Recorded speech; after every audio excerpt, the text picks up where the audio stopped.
This is episode 117 of the Unnecessary Nonsense podcast. And on this episode, Davaid, the correctly named Davaid because it is canon, we've spoken about this, will join me in discussing, reluctantly for CanCon purposes, the CFL. Yes, it's a thing. I didn't know either. But Dave is going to tell us that allegedly something is going on related to the CFL, and there are things to speak of, so we'll do that. In addition, Dave, before the end of this broadcast, will ask his wife to come in. She will set up a table, put lighter fluid on it, and Dave will jump off a high balcony onto it, through it, and light himself on fire. All that and more on this episode of the Unnecessary Nonsense podcast. Now remember, if for whatever reason that last part didn't happen, it's Dave's fault because he chickened out. All right. Fair enough. It's not like I can really prevent it or not prevent it from happening, right? I'm here, I'm sitting. We were promised things, and your wife already told me she's got the lighter fluid, got the table, like we're ready to go here, man. This is great because I don't know where the table is, so that's news to me. But hey, listen, shopping trips, stuff happens. It's like you're married, get used to it. It's true. So how are you, Carlos? I'm doing well. We are in the quiet, busy season, as I like to call it. Quiet in the sense that work will start tapering off and winding down, which is good. But that also means that we're going to need that time in order to do other things that we have planned to do. For me, it's the fall/winter cleaning season where I'm trying to set up some of these spaces so that I can get rid of a bunch of random shit that I don't want to have anymore. Some stuff may go to eBay. Some stuff may go to Goodwill. Some stuff may go to the garbage can. It's going to be a combination of all of the above because, quite frankly, I want to start 2022 with a little bit more free extra space. Not that I necessarily need it. I actually still have plenty of space around here if I need it. But I kind of want to reset because I've got some plans for 2022 that are going to necessitate a clean area and a clean mind, Dave. Clean area. Do they also involve Rolexes? They involve a variety of things, Dave. Besides, the countdown to the 40th anniversary of Carlos Rolex is still in effect. We are still approaching, we are marching towards that noble goal. But there are still many things that must be done between now and then. The point is, a lot of shit to do and not that much time left in the year to do it. Fair enough. Yeah. So one other thing that was been kind of fun for me is that I was doing the live stream, and obviously one of the things that I'm ramping up as we're going to the end of the year is that I'm starting to work on the different pieces. I've still got some videos planned for the live stream, and I've been prolific, as I mentioned already on last week's episode, in this year in terms of videos. Well, there's still more to come, and I've still got more planned. But part of that was I was having some fun on the Friday one yesterday where we were talking about a variety of different things related to a lot of the companies that have started making some moves in the space. But one of my favorite things is that I always like to make fun of COMC. They're one of my favorite whipping boys. But they had a December update, and they basically said that their backlog had shrunk, unless you're in Canada, in which case we're still screwed. However, we were able to determine, because I did my own little test, is that I said, okay, well, I want to get some of these cards, and I don't want to wait until April. So basically I said, okay, let's just see how much time it will cut down for me if I have it shipped to Arizona, have it shipped to the Ship My Cards location. Let's give that a go. So if I had tried to do the regular shipping to Canada, it would have been April the 6th. It would have still been probably about 20 or $30. So it still would have been pretty expensive. Absolutely ridiculous. It's ridiculous. Yeah. And I get to wait to April for the privilege. But if I'm based in the United States, or I have an address that happens to be based in the United States, my 50 or so cards, I think it was 40 or 50 cards, could be shipped for a flat rate of $24, so a flat fee. And it would ship on Wednesday to be shipped by the 13th. April the 6th, December the 13th. And then the December 13th, then by that date, then they have to ship it to you. By the 13th, right? It would be on Ship My Cards. They are claiming that they will have the item shipped by this upcoming Wednesday. They say they'll have it shipped by the 8th, and they say it will arrive by the 13th. So from COMC to Ship My Cards to your house by December 13th. The to by house will be once I initiate the shipment from COMC. Sorry, once I initiate the shipment from Ship My Cards, that'll be its own separate thing. Ship My Cards, I'm less worried about. Gotcha. I know they're backed up for the holiday season, but they're not nearly as bad. The point is, once I initiate it and they say they're shipping it to me, it's going to go FedEx. It's going to take one day. Perfect. So that's fine. We'll be okay with that. The point is, I just don't want it in COMC's clutches anymore. I want it somewhere where I know that once I'm ready to set up that and initiate that shipment, it will come in my direction. So it's like, okay, great, fine. If we can do a flat rate, better. And if we can do it a lot faster and you can get it over to the Arizona thing, send it to Arizona and then I'll deal with it from there. Yeah. But I did have some fun, though, because I said, well, that would indicate that they finally did, in fact, improve, at least for the U.S. folks. They did improve the backlog. But then I said, well, And I told them, it's like, it was almost like my Gettysburg Address. I said, well, you all know that I've made fun of COMC a lot on the show, and deservedly so. But I can now proudly say that after a mere 20 months, they have at last cleared the backlog for the United States only, but in Canada, we're still screwed. Mission accomplished! Lower banner! Except not really. Well, it's similar to the other mission accomplished. It's also not really. This is true. So, like, it literally is what that mission accomplished banner is for. So basically people shouldn't just do mission accomplished banners shouldn't exist. No, they should. They should. They are now literally the symbol of you didn't actually accomplish the mission. You did not actually accomplish the mission. All right, this is fair. It makes it gives even extra emphasis to your actual failure. For sure. It enhances it. It gives a whole presentation. Henceforth, it's like, I almost passed the test. Mission accomplished. It's like, you didn't actually pass it. Yes, that's why I use this banner. Pretty much. If I had actually accomplished it, I don't need this shit. But yes, I thought I would share that with you all. Yeah. COMC. Facepalm. Only 20 months, Dave. 20 months they've had. 20. Yeah. And they're going to claim a victory lap at some point. Of I course guarantee they they're going to be like, so we did it. And it's like, you should have done it a year ago. You guys suck. But anyway, whatever. All right. That's fair. Let's hit the CanCon.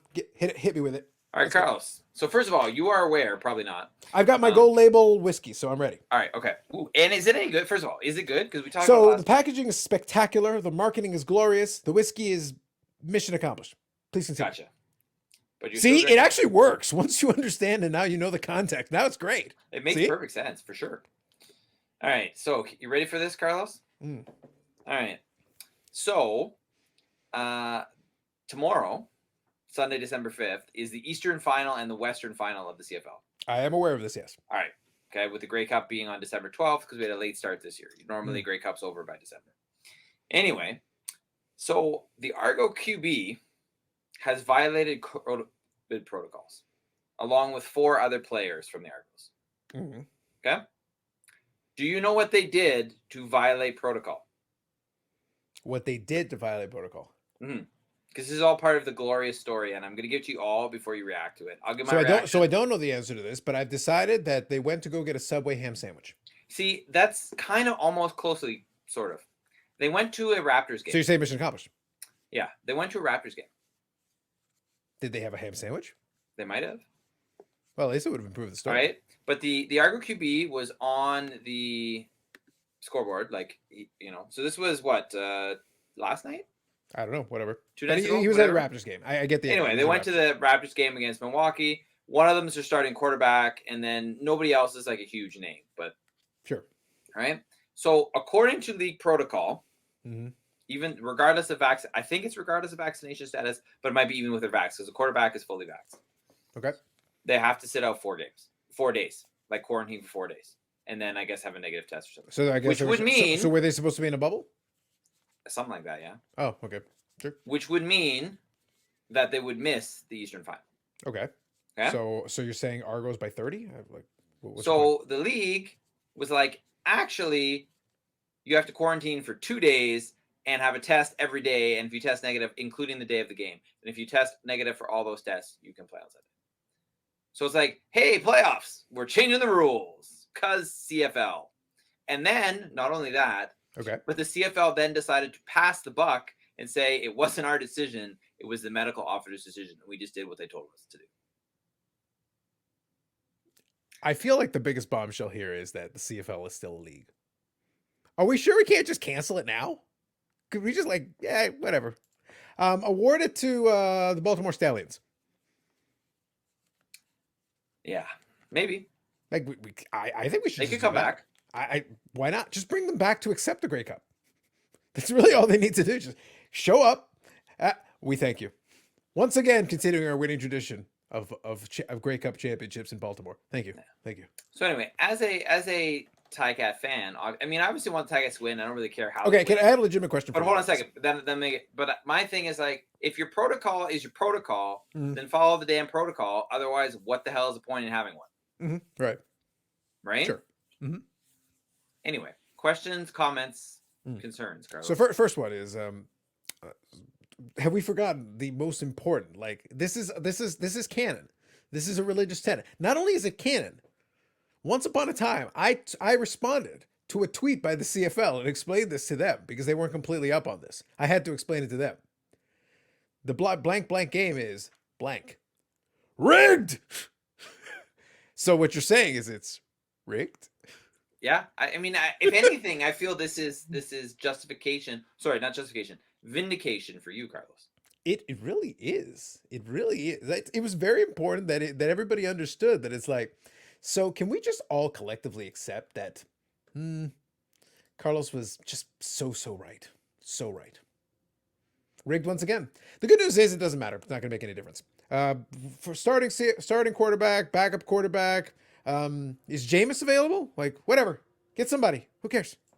The prevailing thought around the league, though, seems to be that if it was any team other than the Argos, they'd force them to sit out the 4 games and miss the Eastern Final.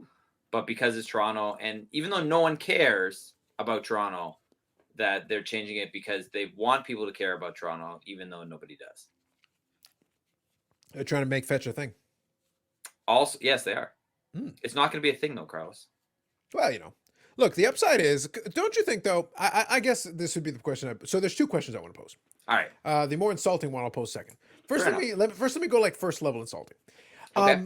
Would it not be the most Hamilton Tiger Cats thing, though, if they, reverse course yet again? It's like, you know what? Fine, you're all suspended through the game. And you know what? I want to suspend all the starters. I want to suspend the mascot. You know what? Bring in some Pee Wee Juniors, and the Argos still win. Yeah. They're like, would that not be the most Argo thing? It's like, did you not disqualify the entire team? Yes, and they still won. For sure. Like, it didn't matter. Made no difference. Whatever. Rigged. But anyway, and they won on the last second Rouge. It was very exciting. Always, man. You always got to win on the last second Rouge. 1-0. Rigged. Rigged. It's like, wait, isn't that guy actually plays for Toronto FC? Yeah, he was used to 1-0 game. He was the expert in the situation. It's not like soccer players haven't become kickers in football before. So it's like, we got this, bros. We got this. All right. Second question. You mentioned as a Ticats fan. Are you though? Have you watched a bunch of the games this year? Like, have you paid? You've actually paid. So this isn't like the Montreal Canadiens fandom or the PK Soucan fandom or basically everything else you do. Okay. Where you're like the fair weather. Anyone who's watching the Montreal Canadiens right now is wasting their time. I'd argue that's the case. That's been the case since '93. But well, fair enough. You could, and I think you could make a good argument for that. But if any season, they did make the Cup final last year. I know the circumstances. They had a good run. They had a good. Sometime, look, the year before that, Dallas made the Cup final. These things happen sometimes. This is true. Like sometimes and you know what? They weren't any good. Yeah. Yeah. So apparently that's the COVID protocol for the Stanley Cup final is one good team and one really shitty team are going to get into it and lose to Tampa. Yeah. Rigged. It's all rigged, Carlos. It's all rigged. It's like the problem is that the NHL decided to play by CFL rules. It's like, y'all realize that Tampa's winning, right? Which one of y'all want the other spot? Apparently. But there you have it, Carlos. Yet more evidence that the CFL is rigged because you love it. Is it not good though? Like, Dave, at a certain point, do you not have to feel good that my level of vindication actually increases as the years go by? It's like they continue to be like, we already vindicated Carlos. Like, he's been right this whole time. But let's just keep emphasizing how right he is. Well, I think, honestly, from a selfish point of view, it comes down to I feel vindicated for being your friend in the first place. So you're riding my coattails on the vindication. Exactly. 100%. 100%. There you go. Your level of vindication is rising as my stock continues to rise. Yeah. Excellent. I think it's fair.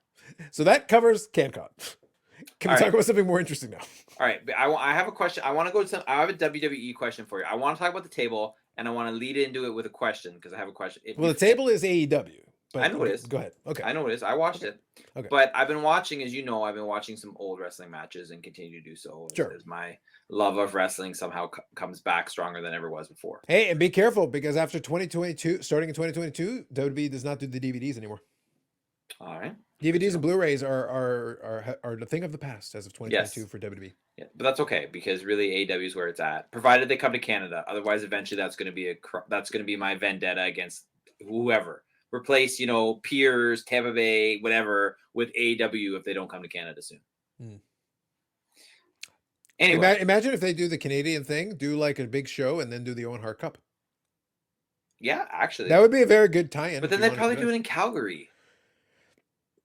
go to Calgary then. Maybe we'll see. I would By like to by go the to by see the the by the AEW. time we get, just to be clear, the Owen this time around will happen probably in the U.S. at some whatever one of the big shows they do, but probably by something like 2023, if everything goes well, then they could certainly give it a shot and do it in Calgary. And if by that point things are a little more open, then that'd be kind of an interesting show. I'd probably go to Calgary just to visit that show. Hmm, If they stack, because I would imagine they would stack the card. I would for think they would sure. put together a good card for that I if would they think went so. that route. All right, so here's my question, and I don't say this in jest. I say it seriously, and I'm not wishing anything on anybody. Mm. But I'm curious, how is Sasha Banks still able to walk? The amount of the amount of bumps she's taken that are like horrible, Mm-hmm. like it's honestly like watching Gumby wrestle. Mm-hmm. How is that possible, Carlos? That she's not like dead or a paraplegic? Mm. This Well, Dave. that's a serious question for you, and I Well, don't Dave. wish any of those things on her. Well, Dave. But I'm very curious as to how the hell she has not been severely injured based on the way she wrestles and the bumps she takes. Mm. Well, Dave, a serious question deserves a partially serious, but A also mission partially accomplished answer. Also partially a Carlos type answer because it deserves it. Now, Miss Sasha Banks is an excellent professional wrestler, probably one of the best they have. One of the most technically sound outside of like an Natalia, who's sound. Now, She better be considering her pedigree. yes, yeah, but also considering how long she's been wrestling at the company and managing to continue to roll in year out, even if she's never utilized fully, the fact that she does training, she does all kinds of stuff. She's about as sound as it gets. She is their Serena Deeb, except she's been doing it forever at WWE specifically for the whole time. Now, very important. Sasha Banks is also from Massachusetts. Okay. Mhm. Now, given her age and time span, she was an early convert to the dark art of the TB12 method. So you must understand. This is true. This is true, eh? No, I'm just making this shit up. No, the point is, this is all part. This is a conspiracy, Dave.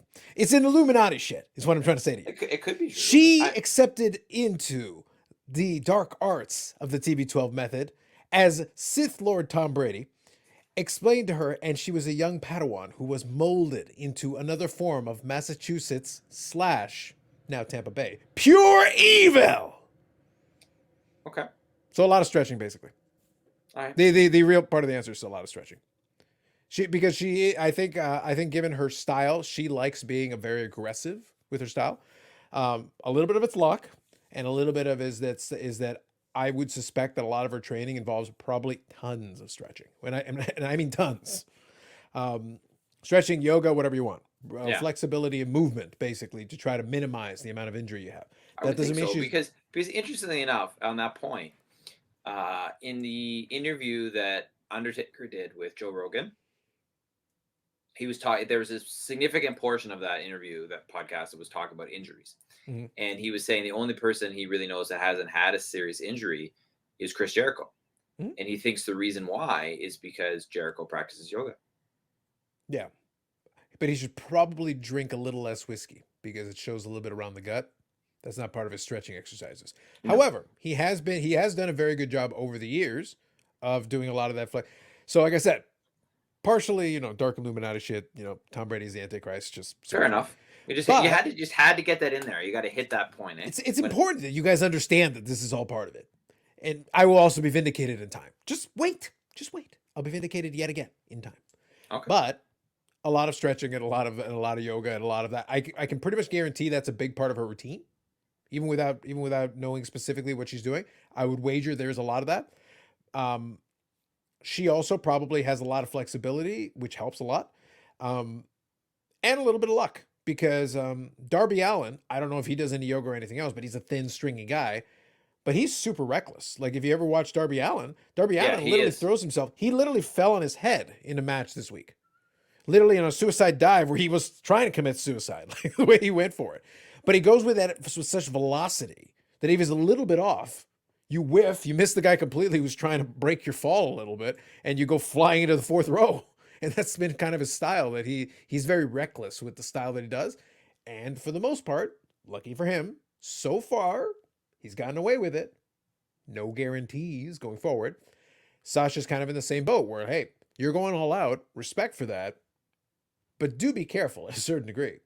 And it plays a little bit into the thing with this week where the Miz came back. And up until this recent, he had a recent injury prior to going off to Dancing with the Stars and all that. But prior to that, he had probably gone maybe 15 years virtually injury free. And that was part of the whole that promo that he cut on Talking Smack with Daniel Bryan, where they were doing the confrontation, or whatever. And Daniel Bryan was like criticizing him for wrestling a safe style. But basically, his point is like, well, that means I can still be in the ring. That means I'm still participating. That means I'm not getting hurt all the time. So there is something to be said for wrestling a pretty sound, safe style. He's not a bad wrestler. He's not an exciting wrestler, but he's not a bad wrestler. But at the same time, his style is such that he has minimized injury over the years. Whereas Sasha or Darby Allin are going a much more reckless style, which is very exciting. You have to be very technically proficient so we can be impressed by that. But we also got to look at it and go, you just have to miss by that much one time. And you blow out your knee, you blow out an ACL, an MCL, like it's a ton of things. For sure. And it can be on little things. So for the most part, I would credit probably whatever routine she's doing exercise-wise. I would also credit a lot of luck. Because Tegan Knox, who was one of the ones who was cut on the most recent set of cuts, she's blown out her knee like 3 times. And a couple of them were like on relatively safe things that weren't that crazy when you look at it, but the leg went the wrong way and the knee exploded. Yeah. Well, no, Sasha Banks does more dangerous stuff than that on every match. So just think about that. Just to put it in perspective. No, it's true. I think that's a great point. Yeah. All right. So that is the answer to your question. Thank you. All right. So here's my lead into AEW, Carlos. Go ahead. So we'll talk about the table because I want to talk about the table and a question for you about the table. So I'm gonna start with that. So, but I want to explain it first for everybody who didn't see it. So basically, Andrade and Cody Rhodes are having a match, and right near the end of the match, it was an Atlanta street fight match. That's what it was called. And a pretty good match overall. Yeah, I agree. And the crowd was very lively, and they were getting a lot of enthusiasm, we'll say, from the crowd. Yeah. So Andrade's in the corner, and Cody Rhodes has him up on the ropes, and he's gonna move, and then through a table, he's gonna put him through a table, but then out of nowhere, Brandy Rhodes shows up, puts a whole bunch of lighter fluid on the table, then lights the table on fire. Right? And then basically what happens is Cody Rhodes suplexes Andrade. However, Andrade does not go through the table. Cody Rhodes goes through the table. Right? Andrade hits the mat. Cody Rhodes goes through the table, which lights him on fire. And you can see Andrade gets a little bit on fire. You can see them putting each other out.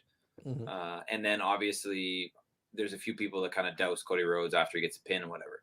So my question to you, before we hear Carl's take on this, is that a botch? Because was Andrade who's actually supposed to go through the table? Okay, so you want me to answer the question? I do. Okay, so if you go back and check out that match, you don't have to watch the whole thing, but just pay attention to a couple of the scenes in the match. Did you notice his back? Cody or Andrade? Cody's. Probably. Yeah. So if you go back and look at it, his back is very shiny. It's got like this weird texture on it. So he's got like Vaseline or something to prevent it's basically fire retardant gel. Yeah. It's like stunt gel. Think of like if you were going to do a stunt where you were going to do a professional stunt person who's going to do one of those flame walks or whatever they call it. I don't know what the exact I know what you mean though. But they put like a gel on that's designed to help prevent the clothing normally from burning. To give it a little bit of resistance from the flames and the heat. Cody's back was like doused in it. So it was intended to be Cody. Yeah, I think because Andrade's back was not doused like that. No, Andrade's back was pretty normal. He was pretty fine. But if you look at it, a lot of people commented on social media. The problem with a stunt like that. So let me talk about a couple aspects of this. All right. I don't mind it because they don't do it all the time. Like a lot of things that AEW does, they're very judicious when they decide to pull it out. They decided to go for the really big dramatic thing. They decided to do an Atlanta street fight. The crowd can't complain that they didn't give them a big spot they weren't expecting. I don't think any of them were expecting a table on fire as part of the show tonight. So they gave them a little extra. And this is on a regular TV, not like a pay-per-view or anything like that. No, they decided to go for it for the main event of the main show, and there you go. So congratulations to the crowd. They got a hell of a show. But the problem is when you're trying to do a spot like that is if you're not going to Cody could have avoided a little bit of this because normally if you go back in history, and ECW was famous for flaming table spots. They did a lot of them. Normally, the guy who's going to the table is wearing clothes. You wear a shirt. You wear a jacket. You have it on at the beginning of the match, right from the start. You already have it on. You fight with it the whole time. You do all your stuff, and then when the moment comes, you already have a built-in layer of protection, whatever it is. And if you want to put a little fire retardant gel on it, you can, and it'll be a lot more hidden. It'll be a lot less overt and obvious. Like if you look at his back, it's completely discolored compared to his normal skin tone. Like it's so and shiny, and it's like, dude, you're trying to wrestle a whole match with this gel on your back. Try not to get too much of the gel off because you're going to need that. And you decide to take it with your skin basically exposed on a table. But the good news is your wife was nice enough to put the lighter fluid on and light it for you. And Randy was very generous with the lighter fluid. Yes, she was. To the point that like part of the table was melting off onto their backs and stuff. Like it was a very dramatic spot. So I don't mind it. They'd use it judiciously. Don't make a habit of it because obviously that'll lose the impact if you do it once in a blue moon. I don't know if this match necessarily warranted it, but if you're going to do a street fight, you certainly can go that route. And the other thing is maybe consider if you're going to do a street fight, traditionally the wrestlers would adjust. They wouldn't come out with their Homelander getup and do their normal entrance. They would come out with like denim.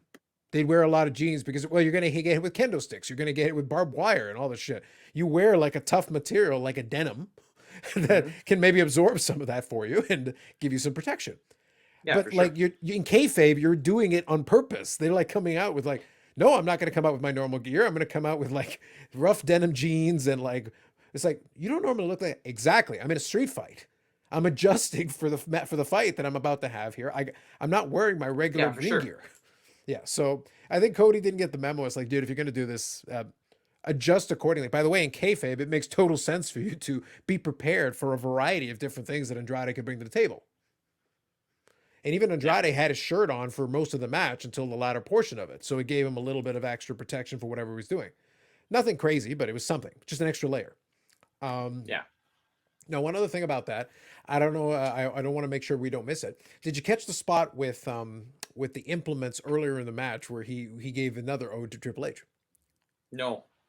So he I goes mean, in. or was it? I did watch the match, obviously, but I did not. So he goes in, catch and that. there's a spot where he goes under the ring to grab something to hit him with. Right. He reaches in once, grabs a kendo stick, throws it to the side.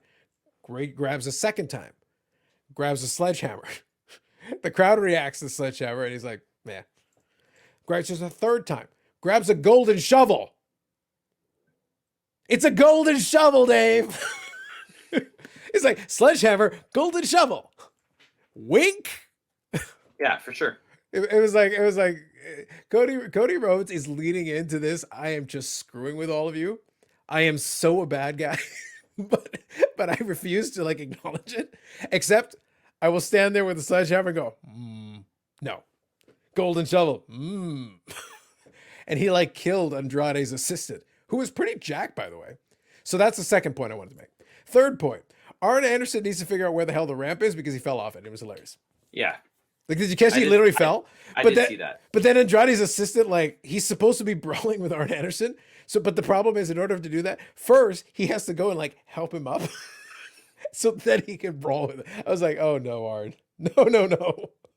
So that match was very funny for me for a variety of reasons. So I wanted to give you the other couple of reasons. The table spot is what everybody remembers, but I didn't forget about Arn Anderson falling off the ramp, and I certainly didn't forget about the golden shovel. So I would be remiss if I did not make sure to give us a moment to absorb that. Yeah, no, for sure. It's important. For sure. That's what I'm here for, people. That's what I do. All right. Any other wrestling you would like to discuss? Actually, while we're talking wrestling, before, if you haven't had a chance to check it out, Bleacher Report Wrestling put out a great article yesterday, I think, about Britt Baker and her actual dental practice. Mm-hmm. Yeah. So if you're interested in that, I highly recommend. I read it today. I highly recommend it. Yeah, I think a lot of people don't realize this. It's like they've done vignettes about this. It's like it is actually not a gimmick. She is a practicing dentist. Like that is actually her day job. The one thing I thought was most entertaining, or the tidbit I enjoyed, is that the amount of people they have that come in, pay for some, like initial dental assessment, and then never come back. Because they're like, hey, I got Britt Baker to do my teeth. And then they just want that, right? Or they take a picture and that's it. Yep. It's one of those things. As long as they pay for it, I don't think because like similar to like a pharmacist, she has a dental practice. That is like her, not just her job. That is literally her business. That is her practice. She is Yeah. a She she doesn't is own the clinic. Somebody else owns the clinic, yeah but she works at it. yeah. But it's one of those things like when you have a practice there, that means that you are you're the dentist, resident dentist there doing your thing, and then you've got your clientele, and you're doing. That's your job. Mhm. That's what she went to years of dental school for, so that she could do that. Like, but then she also is doing very well in the wrestling side of things, and it's not bad to have two paychecks coming in for two full time, Yeah, full time jobs, right? for sure. Someone's definitely well compensated. Yeah, so it's one of those things, and she's done very well, and she continues to improve with her. So it's been very impressive. At some point, she may not be able to burn the candle at both ends, but it is good for her that she's been able to, up until this point, successfully navigate both of those things. And I think the AEW schedule has been extremely beneficial to allow her to be able to do that. So it's good. Definitely. So yeah, no, as far as that's concerned, that's good. The only other thing I'm looking at, I'm enjoying so far the slow build with the CM Punk MJF thing. For sure. I did think the last Including the documentary that you sent me. I know it has yeah, nothing well, to do with that that build. that but one was is from interesting. 2018, but I thought you would enjoy that. MJF is a practitioner of the kayfabe arts. He's like the only one who's really, 100% devoted to the kayfabe now. It's very difficult to do on a And yes, day-to-day I basis. intentionally said "the" in front of kayfabe. I know that's not really what you do, but I did intentionally. Yeah, but it's very difficult to maintain it on a regular basis. Yeah, but apparently, like autograph signings, public, like if he's in public, he's on. Mhm. Yep. No, he's committed to it, and good for him. And I also didn't realize till yesterday. Apparently, a lot of things happened yesterday when my YouTube feed gave me his audition tape from Tough Enough. Mhm. I did not know that he auditioned for that. Well, there was a callback some months back when he had a match, because he did a stint working as an extra for WWE, where he was one of the security goofs. And I want to say it was Samoa Joe, basically shoved him into the wall as he was like walking towards the ring or whatever. And later on in AEW, he had a thing where he was doing, and he was being like flanked by security lackeys, and he took one of them and shoved him to the wall the exact same way. So it's a little wink. Like I said, these guys, a lot of these guys in AEW, they do pay attention to details. They will call back to certain things and be like, somebody's just watching. It's like the Dean Malenko Chris Jericho thing I told you about months ago. Yeah. Yep. If you have no idea, you'll be like, so what is Jericho talking about? What does that mean? I kind of know who Dean Malenko is. I know who Chris Jericho is. Like, what's the deal? It's like, well, it's a callback to over 20 years ago in WCW when they had themselves a great feud, and that was part of the feud, and that was part of the joke. Yeah. It's for my audience, not for like the rank and file average viewer watching. For sure. So it's good.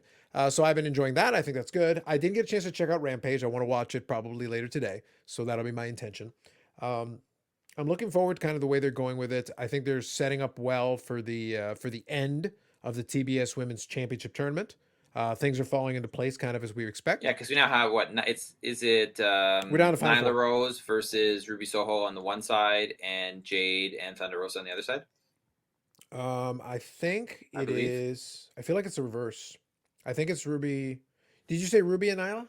Yeah, it's definitely Thunder Rosa and Jade. That's for sure. Yeah. So Ruby and Nyla and Thunder Rose and Jade. That's right. So Yeah. those are our final four. And Chris Stanlander and Ruby Riott had a great match. They Very did. solid. Well done. Well done by Ruby both. Soho, Carlos, you did the slip there. Yeah. No, that's fine.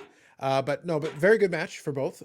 She got a chance to do a lot more than she's gotten a chance to do so far because she's had some good matches. But I think that Chris Statlander and her were able to have like a more complete match. They gave them good time, so they had a chance to actually have like a more fleshed out match, and even included the little run in from Nyla Rose to attack her afterwards. She's trying to win the tournament, so like it makes sense. She would try to gain whatever advantage she could. So that's good. Jade and Thunder Rosa will be interesting because it's like that's the one that is still in doubt. To me, the Ruby Soho path is clear. Mhm. We know where we're going with this. But the Jade and Thunder Rosa thing is interesting because we're pretty sure that it's going to be Thunder Rosa challenging Britt Baker for the title.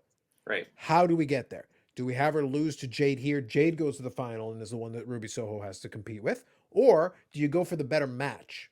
Because Thunder Rosa and Ruby Soho would be a better match. Agreed. But I would not be, and I was thinking about that too actually this week. And I would not be surprised if, they use, well, it could be happen in either match. Mhm.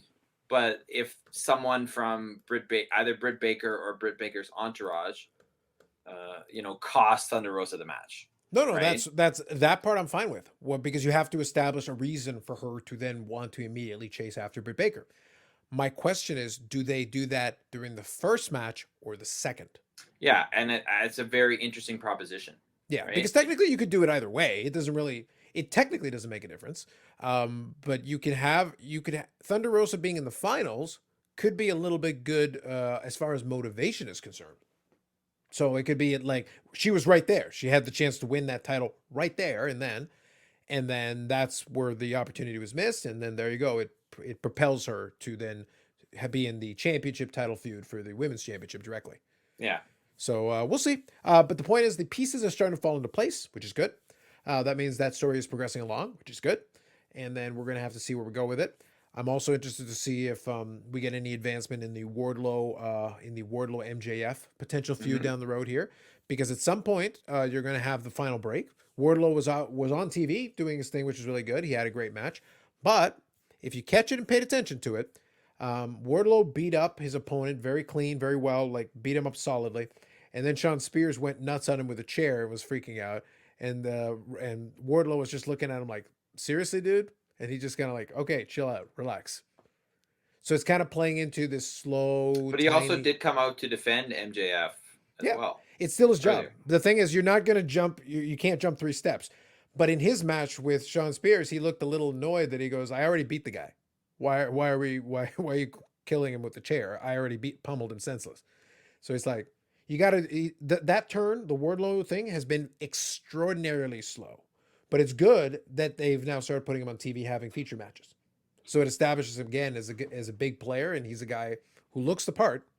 So he could certainly be an intimidating figure that could be very interesting if they decide to then go that route. And of course, I don't know if you're ready for it. Y'all need to brace yourselves and get excited. If you've been paying attention to promos, we're almost close to the super match. Miro versus God. It's coming! Well, I mean, the promos could lead you to believe that. Well, that's basically it. But the point is, I'm enjoying the promos. Like, he's literally verbally feuding with gods. I'm enjoying it. He is cutting a good promo, Miro. Yeah, but it's funny because it kind of emphasizes what a lot of folks said is like, every time he does something like this, the fact that he lost the championship and he's more over now than even when he had the title. And by the way, he was doing a great job with the title. It wasn't that he was doing a bad job. He was doing a great job with that too. It's like everybody just goes over and looks at WWE and go, "What did you do? Dude's money. I bet you'd love to have him for Roman Reigns. This Miro. Yeah. This would be very compelling. You could have this guy. You could have had it. But they've got Brock Lesnar. It's fine. But that's the point. Is that like, and Sami Zayn. Yeah. But the point is, this dude was already on your payroll. He was already on your roster. You could have. What did AEW do? They go, so you're going to train, get yourself in great shape. We're going to start you slow, and then you're going to be the Redeemer. And then cut promos. That's it. He got himself over cutting promos, basically saying he was God's champion for the first bit, and now God has forsaken him, and now he's pissed at God, and that's his promo. It's great. It's great stuff, though. That's the thing. Like, it works. It's so simple. Like, right now, he doesn't have a specific target. Sorry, it reminds me of a conversation. I wish I could remember who was on, because the co-host changes all the time. Do you ever listen to Busted Open Radio? A little bit here and there, very once in a while. So yeah, it depends, because I always have to be in the car when I listen to it, right? And usually I'm not in the car between 9 and noon, but sometimes I am, and I happened to catch, I don't know if it was a repeat or if it was live, but they were talking about the initial, the 20-minute long segment between MJF and CM Punk. Mm-hmm. Yeah. And basically the comment was, not everything in AEW is good, which obviously I think most people who watch it would agree. Sure. But the best stuff in AEW, like that promo, is the best stuff in professional wrestling right now. It's better than anything else you're going to see in any other company. And I think that's the thing, that I think there's this mistaken belief out there that because people like AEW, they're saying they're perfect. That is not true. But that's why I always go back to my favorite time of watching wrestling week to week, looking forward to it, anticipating and doing all that was the Attitude Era. That was the thing. But go back and watch some of those Attitude Era shows and go segment by segment. And what you're going to realize is that there's actually a lot of crap in there. It doesn't hold up at all. It's kind of garbage by then standards or by today's standards. But everything was so hot and the crowd reacted to everything. We kind of glossed over a bunch of there would be like a dud segment, a dud segment, a dud segment. But then Stone Cold Steve Austin would come out and do something crazy and it'd be hilarious. Yeah. Or The Rock would come out and be like, make fun of Coach or slap somebody. But the point is there were these transcendent characters that would be able to be like, I can overcome mediocre source material. It's fine. Don't worry about it. We'll make it work. Yeah. One of the best feuds The Rock's ever did was him and the Hurricane. The Hurricane was a comedy character, but they had like a 4 or 5 week feud that had vignettes in the back, like in the locker room where they were like verbally sparring and making fun of each other. And it was hilarious. It was gold. It was comedic gold, but it was gold. But it was testament to The Rock being able to do whatever. He's like, yeah, I'll make it work. No problem. Let's make it happen. And then the Hurricane was able to get over at that time. And The Rock was already The Rock was established. He was good. He was losing nothing. So he basically had fun for 4 or 5 weeks. And the Hurricane was never bigger than he was at that moment. Yeah, for sure. Being with The Rock. So such is the ability of somebody who's really good to be able to transcend the material. Because on paper, this sounds like a stupid idea. Because he's a fake superhero who comes out and does a bunch of this dumb shit. But when he's working with The Rock, and The Rock after a while starts taking it seriously because he's getting irritated at this superhero guy, you make it into an entertainment show and you can have multiple segments where the two of them are and the crowd is reacting to their back and forth and the whole bit, and you can hear it because The Rock knows how to play it off. Yeah. That is what the quality people can do. So it doesn't have to be perfect. You can have some segments that was okay. But then you have Britt Baker cut out a great promo. You'll have Chris Jericho do a thing that's kind of entertaining. Chris Jericho needs to take a little breather. He needs to take a break right now, but he has done a lot of really good quality stuff. Bryan Danielson is killing it right now. He destroys somebody in the ring and then is smarmy and makes fun of everything on the microphone. I'm surprised because obviously he comes in as a face, right? Yeah. But this heel turn has been great. Yeah, but the thing a lot of people don't know is that Bryan Danielson was an obnoxious prick on the indies who knew all this technical style and everything. When his last run, when he was champion at the end of his run, he was the environment's champion or whatever they called it, the eco-friendly champion or whatever. And he had that modified version of the belt and he was using the word fickle and doing all that stuff. Well, without the ecology emphasis, without the whole environmental emphasis, he took the fickle piece. He brought it back. And then he's doing all this other stuff. He's swapped out his offense for more of his old indie style offense, which is brutal offense. When he grabs the guy's arms and kicks him, it's like ah. But it looks it. He's basically like, I'm a killer. I'll come out here and destroy whoever you put in front of me. I'll kick the shit out of them. I'm taking the title. Yeah. No. He's an immediately credible challenger. Like you can buy that he can totally beat Hangman under the right circumstances. No problem. I think Hangman needs some time to build it. But I think so too, right? I think that's the thing. Like I think also having like a homegrown champion too, right? Where it's not someone you've poached or not poached, but gotten from WWE, I think is a good thing for AEW right now. Yeah. But here's the thing. Think about what it'll do to Hangman's credibility if he beats Bryan Danielson. For sure. Given the build that Bryan Danielson has led up to this where you're watching him kill people. Lost either, has he? No. Yeah. All he had was the time limit draw with Kenny Omega. Right. That was the closest he had. So the point is, imagine if by hook or by crook or by the skin of his teeth, Hangman is able to narrowly defeat Bryan Danielson. Narrowly. Bryan Danielson is still viable. He can come back and rematch again at some point. But in the meantime, you gave him a big high profile win against a very credible challenger. By the way, who's coming down the pipeline? Well, MJF is probably going to come down the pipeline at some point. Oh, by the way, after he's done with his feud with God, you could get Miro out there and be in the title picture at some point. John Moxley eventually could finish his rehab, and he's back in the title picture, and he was turning heel before he left. Hangman actually has potentially 3 or 4 challengers already down the road. By the way, they're all credible. All of them are credible. Any of them could be put into that spot. It's like, actually, yeah, Hangman and Moxley, Hangman and Miro. Sure. Why not? Hangman and Definitely. MJF. Go for it. Yeah, all of it works. But that's the point. That's where establishing certain people, even if they're not being used for that at this very moment, that's the part that WWE never got through their thick skulls.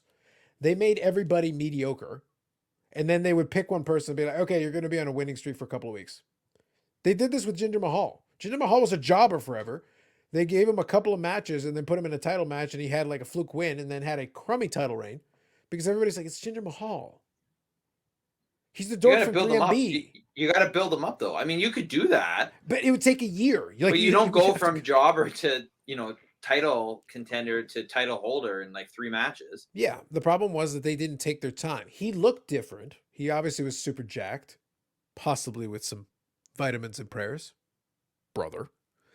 But the point is that he looked like a threat because he's a big guy. Like, he's actually very tall. He's actually a very big guy. And then when he's built up his musculature, he looks huge.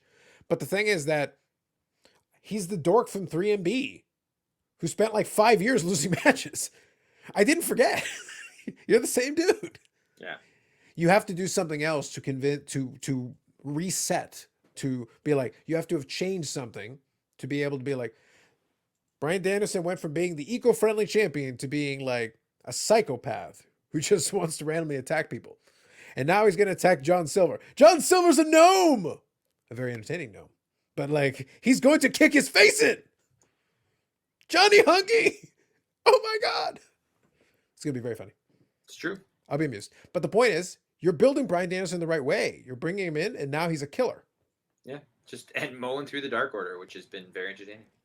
But the Dark Order is perfect for this situation right now. Right now, they are the perfect foil to be there because they at least have an association with Hangman. It's not just some randos. Yeah. Like you're Even giving though it a reason. they're basically the jobbers of AEW.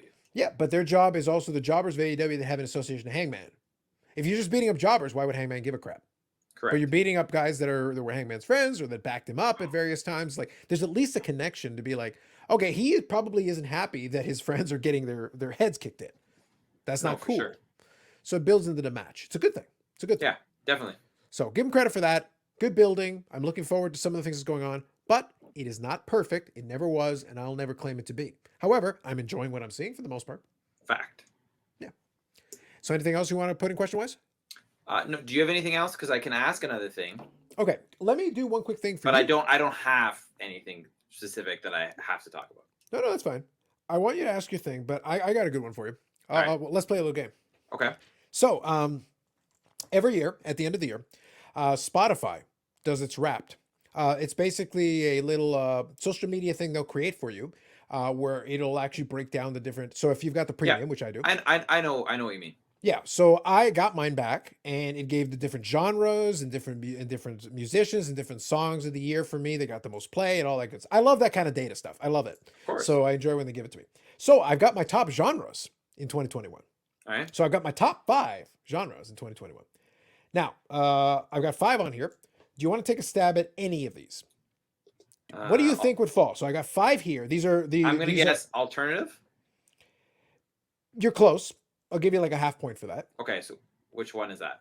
You give me a half point for. That would defeat the point of me doing it. All right. Alternative is not incorrect, but it's not complete. Okay. It's half of a genre. Well, I would say like what is like Matt Good band? Like what kind of music is that? Would you say? What genre is that? Ooh, well these days, because that would be like my first thing I would say. Yeah, but don't forget, I don't listen to it as much as I used to anymore. True. Is like okay, but is it like 80s music or 90s music a genre, or is it like way more specific? No, 80s or 90s music. No, it's 80s or 90s music has genres within it. Okay, so like Madonna in the 1980s is pop. However you want to slice it, it's pop. In the 90s, she would have been pop. Okay. I don't know, Carlos, because you're Carlos. So it's true, right? Like you could say like. I'm not going to make you name 5. I would like to see if you could pick one. But you could say, well, I got half a point. But you could, I mean, I could say like smooth jazz which I would probably not think that would be something you would listen to. That would be blank out because there's the answer. But then also it could be like, well, it is Carlos. Yeah, Like but that would be everything simultaneously makes sense and doesn't make sense at the same time. No, true, but don't forget, if it's 1 or 2 songs here or there, it's not going to make the top 5. Correct. This is on volume. We're talking about through sheer volume, number of tracks, listen time. It's all of it. These are the top genres for me in 2021. We get some hip hop on there. Carlos, is hip hop on there? No. Okay. I'll give you one more. I'll give you one more guess. Take a second to think about it. R&B. No. All right. What's on? Are you ready? Yep. Top 5. I'll start from number 5 and go to number 1. Okay. So this is in, overall, they're based on their algorithm and how they determine based on the songs I listen to. Number 5, punk. Number 4, indie rock. Number 3, the one that you got a half point on, alternative metal. So you got to have the metal in there.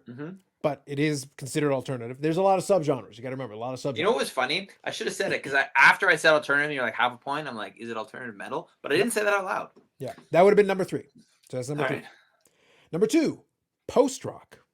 What's post rock? So post rock is kind of it's a lot of instrumentals, but it's instrumentals. It is rock, but it's instrumentals that are very atmospheric. A good example of a band that is considered in post rock, I'll actually give it to you.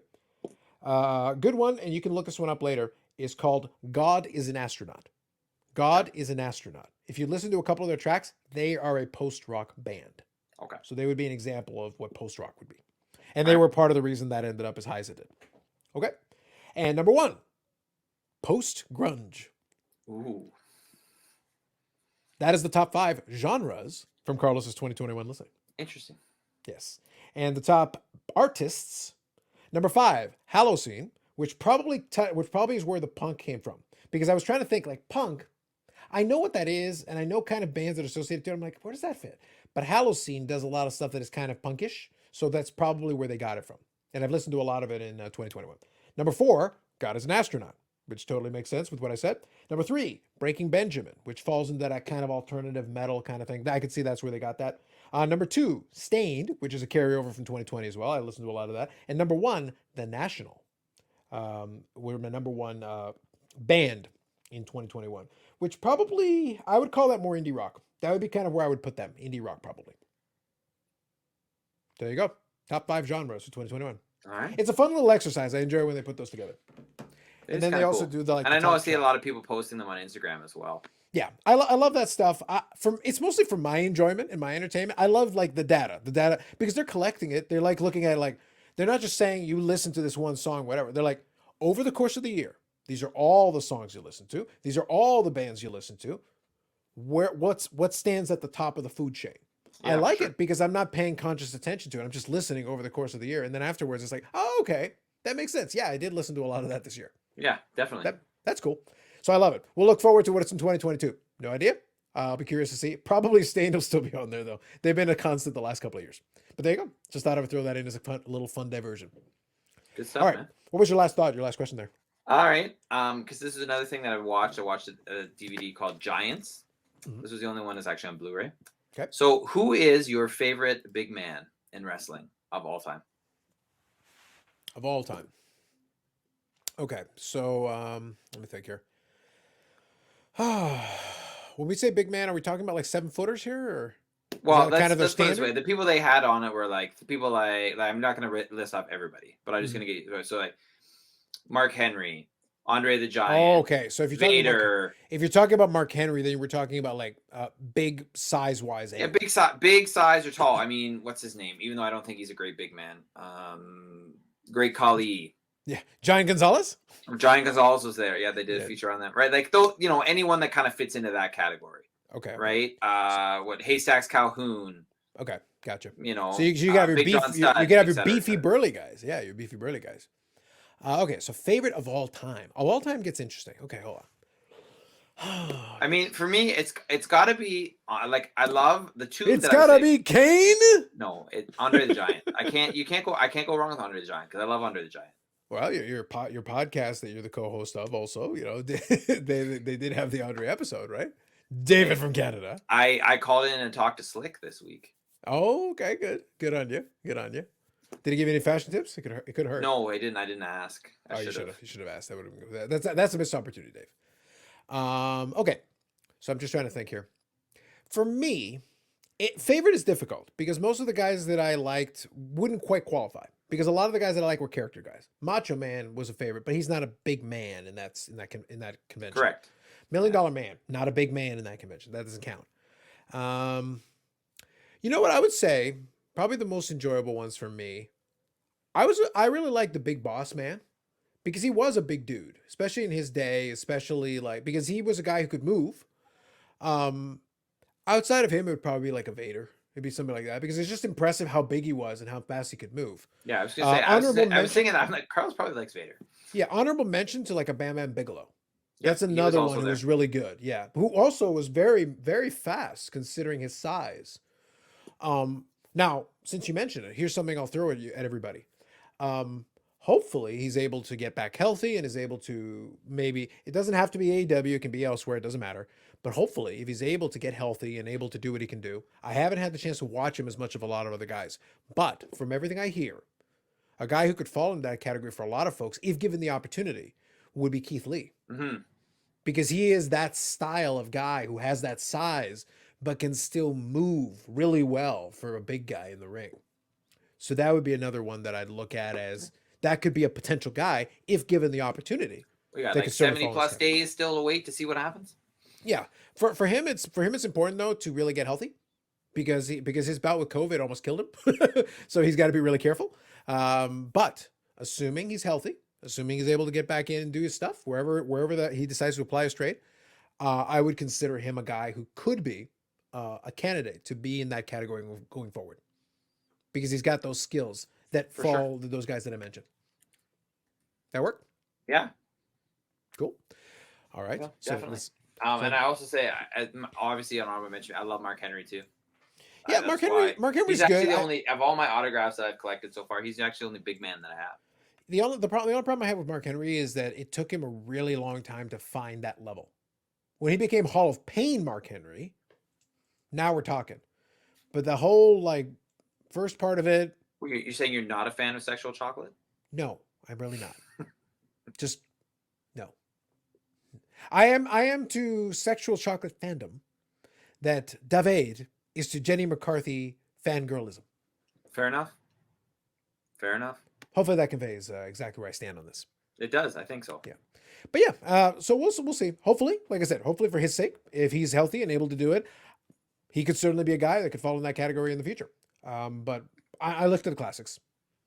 Big Boss Man, Bam Bam, great. They were great. And Vader, Amen. of course. Also, hashtag Cobb County, Georgia. True facts. True facts. Well, they were in Atlanta. If they were close enough to Cobb County, there should have been like a Big Boss Man Slam somewhere in there. Disgraceful, people. Disgraceful. It's true. We love our Cobb County on this podcast. Anyway, that all said, I think we can wind her down then based on that. On that glorious bombshell, I leave you all. And you can check out the podcast on iTunes, Spotify, Google Play, wherever you get your audio podcasts. You can also check it out on the YouTube channel, Unnecessary Nonsense Podcast. If so, you have been seeing my various levels of perplexed while Dave discussed this CFL, one of our Canadian longest running television shows of fiction. Great works of fiction. Lots of Gemini Award winners coming out of the CFL. Hashtag rigged. Yep, hashtag rigged. So that's important. I did once tell the CFL they were rigged. They didn't get back to me. I wonder if they blocked me. I never checked. know. I don't like Twitter, so I never checked. But if so, undeserved, sir, madam, people responsible. How dare you? All I did was speak the truth. You deny it. So hopefully Dave's team was in the script to win.